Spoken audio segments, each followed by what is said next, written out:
அஸ்ஸலாமு அலைக்கும். Hi everyone, welcome to Mumtaz delight.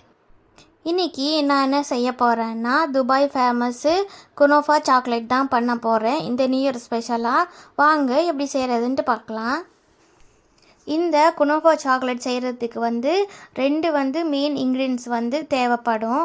முதல்ல பிஸ்தா, அதுக்கப்புறம் குனோஃபா டோ தேவைப்படும். குனோஃபா டோன்னா அந்த சேமியா மாதிரி இருக்கும், ஆனால் அது ரொம்ப சாஃப்டாக நூல் மாதிரி இருக்கும்.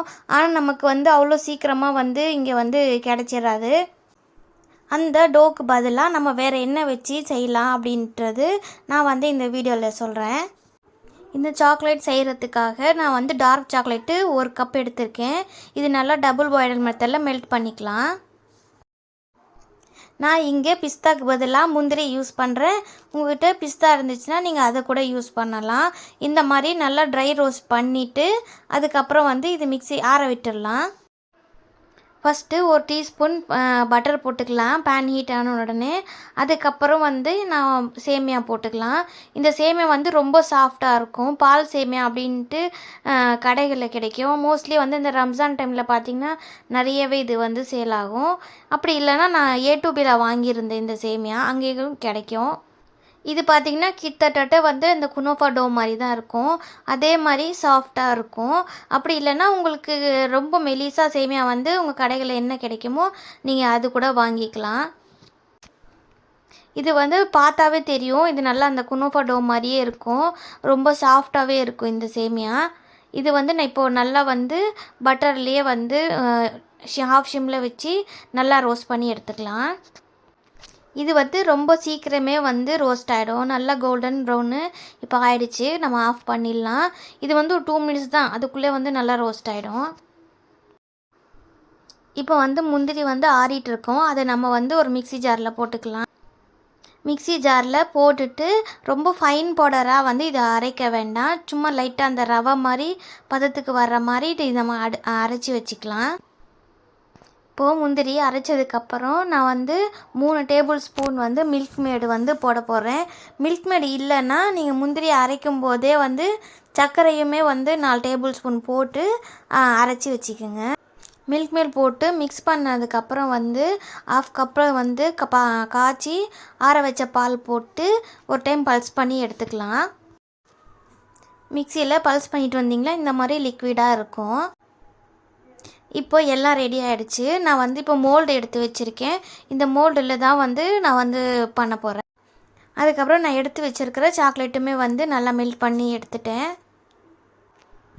மெல்ட் பண்ண சாக்லேட் இப்போ மோல்டில் போட்டு நல்லா ஸ்ப்ரெட் பண்ணி விட்டுடலாம். இது இப்போ ஃபோர்க்கில் வச்சு நல்லா ஸ்ப்ரெட் பண்ணி நல்லா தட்டி விட்டுடலாம். அப்போ தான் பபுள்ஸ் ஏர் பபுள்ஸ் உள்ளே ஃபார்ம் ஆகாமல் நல்லா ஸ்மூத்தாக கிடைக்கும் நமக்கு.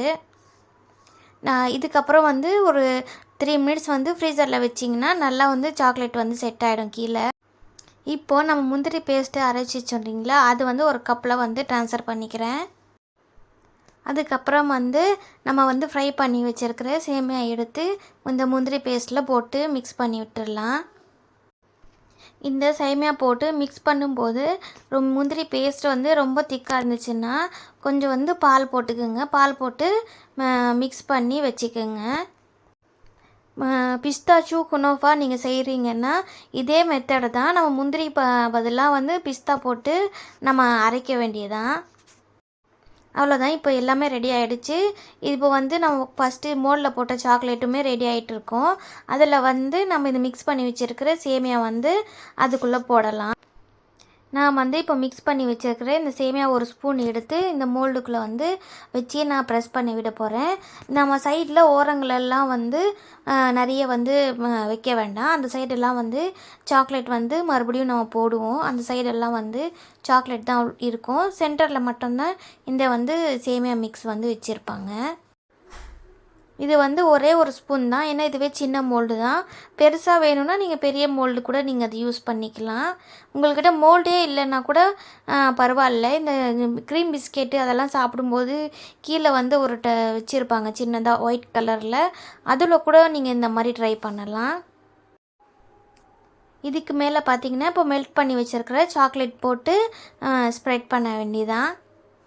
இது வந்து உங்கள் டார்க் சாக்லேட் இல்லைன்னா பரவாயில்ல, நீங்கள் வந்து டைரி மில்க்கு அந்த மாதிரி எந்த சாக்லேட் வேணும்னாலும் நீங்கள் போட்டுக்கலாம். உங்களோட டேஸ்ட் எப்படி இருக்கோ அதுக்கு தகுந்த மாதிரி. இது வந்து இப்போ நல்லா ஸ்ப்ரெட் பண்ணி விட்டுடலாம். கீழே வச்சு இருக்கிற சேமியா வந்தோட மிக்ஸ் பண்ணி மேலே வந்துடக்கூடாது. லைட்டாக வந்து ஒரு ஃபோர்க்லேயோ ஒரு ஸ்பாச்சுலாவில் வச்சு ஸ்ப்ரெட் பண்ணி விடுங்க. ஸ்ப்ரெட் பண்ணி விட்டுட்டு ஒரு 3 நிமிஷம் ஃப்ரீசரில் வச்சிங்கன்னா சீக்கிரமே இன்னும் செட் ஆகிடும். 3 நிமிஷத்துலேயே நல்லா செட் ஆகிடும். இந்த சாக்லேட்டு வந்து ஓரத்தில் இருக்கிறதெல்லாம் வந்து இப்போவே வந்து ஒரு ஃபோர்க்கில் வந்து எடுத்து விட்டுடுங்க. அப்போ தான் வந்து ரிமூவ் பண்ணும்போது நீட் ஃபினிஷிங்காக இருக்கும் சைடெல்லாம். அதே மாதிரி நான் இன்னொரு மோல்டுலேயுமே வந்து அதே மேட்டர் ஃபஸ்ட்டு சாக்லேட் போட்டுட்டு ஒரு 2 மினிட்ஸ் வந்து ஃப்ரீசரில் வச்சுட்டு அப்புறமா வந்து இந்த ஃபில்லிங் வச்சு அதுக்கு மேலே வந்து சாக்லேட் போட்டு இதுவுமே வந்து 3 நிமிஷம் வந்து ஃப்ரீசரில் வைக்க போகிறேன். சாக்லேட்டு ஃப்ரீசரில் நல்லா செட் ஆகிடுச்சு. இப்போ நம்ம வந்து ஸ்லோவாக வந்து சைடில் இருக்கிறதெல்லாம் மட்டும் ஃபஸ்ட்டு எடுத்து விட்டுட்டு அப்புறமா வந்து அன்மோல்ட் பண்ணலாம். நல்லா வந்து ஷைனிங்காக உடையாமல் வந்து வரும் ஸ்லோவாக அன்மோல்ட் பண்ணிங்கன்னா. எவ்வளோ பர்ஃபெக்டாக ஷைனிங்காக வந்து சைடு எல்லாமே வந்து நல்ல சாக்லேட் ஃபில்லிங்கோடு சூப்பராக அன்மோல்ட் ஆகிருக்கு. அதே மாதிரி நம்ம ஒன்று கூட பண்ணிக்கலாம். இதுவும் அதே மாதிரி தான் சைடெல்லாம் முதல்ல எடுத்து விட்டுட்டு நம்ம வந்து ஸ்லோவாக வந்து அன்மோல்ட் பண்ணலாம். இது இன்னொரு சாக்லேட்டும் அன்மோல்ட் பண்ணியாச்சு. இப்போது செகண்ட் சாக்லேட்டுமே வந்து நல்லா ஷைனிங்காக நல்லாவே உடையாமல் டீமோல்ட் பண்ணியாச்சு. அடுத்தது இன்னொரு சின்ன சாக்லேட் இருக்குது இல்லைங்களா, அதுவும் அதே மாதிரி டீமோல்ட் பண்ணிக்கலாம். இது நம்ம ஹார்ட் ஷேப்பில் போட்டோம் இல்லைங்களா, அந்த சாக்லேட் தான். இதுவுமே வந்து பர்ஃபெக்டாக வந்து அன்மோல்ட் ஆகி வந்தது. எவ்வளோ அழகாக இருக்குது பாருங்கள் ஷேப் எல்லாமே. இப்போது ஒரு சாக்லேட் நம்ம வந்து கட் பண்ணி பார்க்கலாம் எப்படி இருக்குன்ட்டு. கட் பண்ணும்போது பார்த்தீங்கன்னாவே ரொம்ப சாட்டிஸ்ஃபேக்ஷனாக இருந்தது. இந்த சாக்லேட் வந்து சாப்பிடும்போது அவ்வளோ டேஸ்ட்டாக இருந்தது. உள்ளே வந்து நல்லா அந்த கிறிஸ்பியாக நம்ம ரோஸ்ட் பண்ண வந்து சேமியா அப்புறம் வந்து கேஷ்யூவோட வந்து பேஸ்ட் எல்லாம் பார்த்திங்கன்னா அவ்வளோ சாப்பிடும்போது எல்லாம் மிக்ஸ் பண்ணி சாப்பிடும்போது கம்ப்ளீட்டாக இருந்தது. இது வந்து ஒரு சாக்லேட் லவராக இருந்தீங்கன்னா இது கம்பல்சரியாக வந்து உங்களுக்கு இந்த டிஷ் வந்து பிடிக்கும். நீங்களும் ட்ரை பண்ணி பாருங்கள். ட்ரை பண்ணி பார்த்துட்டு எப்படி இருக்குன்ட்டு மறக்காமல் கமெண்ட் பண்ணிவிட்டு மறக்காமல் என் சேனலை வந்து சப்ஸ்கிரைப் பண்ணுங்கள். உங்களுக்கு இந்த வீடியோ பிடிச்சிருந்துச்சுன்னா லைக் பண்ணுங்கள். உங்கள் ஃப்ரெண்ட்ஸ் அண்ட் ஃபேமிலிக்கும் ஷேர் பண்ணுங்கள். தேங்க்யூ ஃபார் வாட்சிங்.